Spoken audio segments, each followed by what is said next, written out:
노름의 대명사로 불리는 화투. 화투 쳐서 땡 잡아 끝발 좀 날린다고 해도 결국은 집안 돈 다 삥땅 치고 집안 파토 나더라고요. 땡 잡다, 끝발, 삥땅 치다, 파토. 모두 화투 칠 때 쓰는 말이네요. 요즘에는 그 열기가 옛날만큼 심하지는 않지만 우리나라 귀족들부터 일반인들까지 남녀노유 불문하고 즐기던 화투. 화투 칠 때는 이것만은 꼭 알고 치세요. 잠깐! 우리나라의 귀족들이 화투를 쳤다는데 우리나라의 귀족들이 있었나요? 있었습니다. 19세기 말 자기를 받은 귀족들, 바로 친일 반민족 행위자, 경술국 지유, 일제는 나라를 팔아먹는데 앞장선 이들에게 귀족의 자기를 수여했죠. 화투는 이들이 신나게 치던 놀이였습니다. 그들이 숭상하는 일본에서 화투가 들어왔거든요. 16세기 일본은 포르투갈과 무역하면서 트럼프 카드 놀이인 가루타를 들여오게 됩니다. 이것을 갖고 열심히 놀았겠죠. 그런데 1791년 에도 막부에서 가루타 금지령을 내립니다. 카드놀이가 하고 싶었던 일본인, 그들은 카드에 일본식 그림을 그려 넣어 단속을 피했다 하는데요. 이때 만들어진 카드가 화투, 일본어로 하나우다, 직역하면 꽃패입니다. 물론 하나우다는 화투와는 살짝 색감이 다르죠. 이 하나우다는 19세기 말에 조선에 들어오게 됩니다. 예전부터 서울과 시골 여러 곳에는 투정과 골패 같은 도박을 했는데 가보년 이후 도박은 저절로 사라졌지만 요사이 외놈들이 서울과 각 항구에 화투국을 설치했다. 돈을 놓고 도박해 한 판에 만전도 던지니 우둔한 양반이나 못난 장사꾼들 중 파산하는 자들이 잇따랐다. 황원의 매천야록에 나온 내용입니다. 조선 사람들의 독립의식, 이것을 꺾기 위해 안간힘을 썼던 일제. 조선 사람들이 도박에 정신이 팔려 독립에 관심이 없어진다면 일제의 입장에서 그보다 더 좋을 게 없었겠죠. 사람들이 망하던 말던 간에요. 아니 망하는 것이 더 좋았을 거고요. 이에 일제가 의도적으로 화투국을 설치하고 화투 보급에 앞장섰을 것이라 생각되는데요.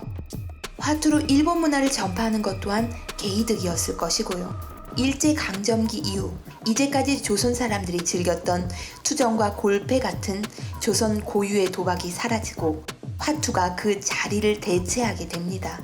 그런데 조선에 화투국을 설치했던 일제에 일본에서는 화투 사업을 망하게 만들었습니다.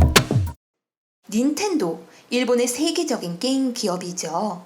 그런데 130년 역사를 자랑하는 닌텐도가 원래 화투를 찍어 팔던 회사였다는 것 아시나요?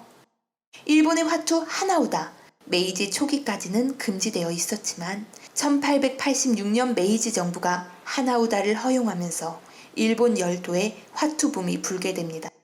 하지만 도박이 퍼져나가는 것을 가만히 보고 있을 정상적인 정부가 있을까요? 1902년 일본 정부는 화투를 금지하는 대신 화투 제조사에게 골패세라는 엄청난 세금 폭탄을 물립니다. 이 정책이 효과적중했는데요.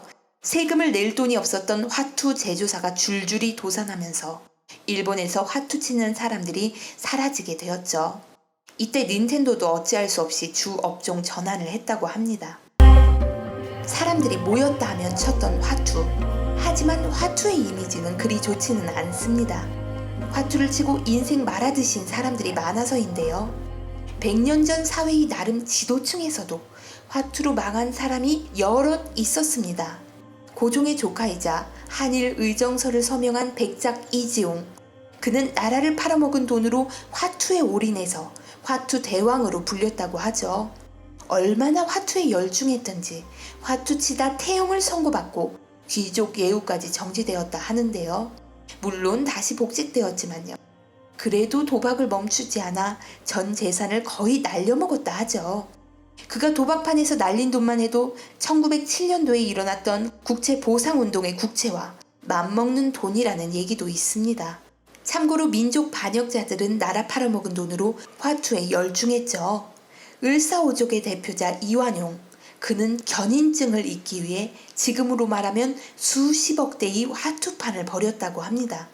화투를 너무 쳐서 견인증이 생긴 거 아니에요? 그들의 첩이 화투치다 잡혀간 것을 도망간 것으로 착각한 사건도 있었고요. 그래도 화투대왕은 이종백작.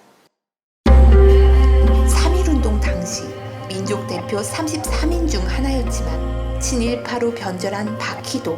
그는 1930년대의 여제자와 키스내기 화투판을 벌였다고 소문이 꽤 돌았었죠. 신문기사에서도 찾아볼 수가 있는데요. 이때 그는 경성중앙보육학교 교장이었다고 합니다.